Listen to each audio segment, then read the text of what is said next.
ও নাস্তিক মুরতাদরা, ও ইমানরা, শুনে রাখো, আমাদের মুসলমানরা 92% মুসলমানদের দেশে প্রতিটা মানুষের মনে মনে এতটাই ইসলাম ধর্মপ্রিয়, এদেরকে আপনি মারবেন, এদেরকে হত্যা করবেন, এদেরকে জেলখানায় নেবেন, এদেরকে ফাঁসির কাস্টে ঝুলাবেন, এদেরকে রিমান্ডে দিবেন, কোনো সমস্যা নাই, কোনো সমস্যা নাই। একটা মানুষ, একটা মুসলমানও, একটা মুসলমানদেরকেও আপনি কালিমা ছাড়া করতে পারবেন না।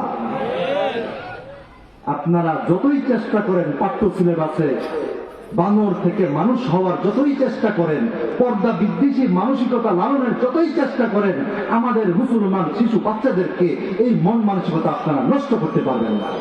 প্রতি বছর মাহফিল হবে, প্রতিদিন মাহফিল হবে, প্রতিদিন উলামায়ে কেরাম কথা বলতে থাকবে, প্রতিদিন কথা বলতেই থাকবে, যতক্ষণ না পর্যন্ত এই দেহে শেষ বিন্দু পরিমাণ রক্ত রয়েছে, শেষ নিঃশ্বাস থাকবে, ততদিন পর্যন্ত হক কথা বলতেই থাকবে। সুতরাং ও মুসলমানরা, ভালো করে শুনে রাখেন, আপনার ছেলেকে, আপনার ভাইকে, আপনার বোনকে যেখানে পড়াচ্ছেন ভালো করে মনে রাখেন, সেখানে এমন যদি শিক্ষা দেওয়া হয় যে শিক্ষাটা কোরআন বিরোধী, যে শিক্ষাটা হাদিস বিরোধী, সেই শিক্ষায় আপনার শিক্ষিত করেন না।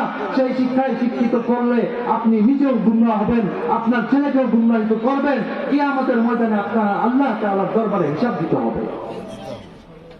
সেই দিন কিয়ামতের ময়দানে উইঠা এই বাচ্চা আপনার কাল্লার উপর পাড়া দিয়া বলবে, ও আল্লাহ, আমি তো কিছু জানতাম না, আমি তো ছোট ছিলাম, আমাকে মাদ্রাসায় আমার বাবা ভর্তি করা নাই, আমাকে ভর্তি করছে স্কুলে, আমি শিখবো কই থেকে? কি জবাব দিবেন আল্লাহর কাছে?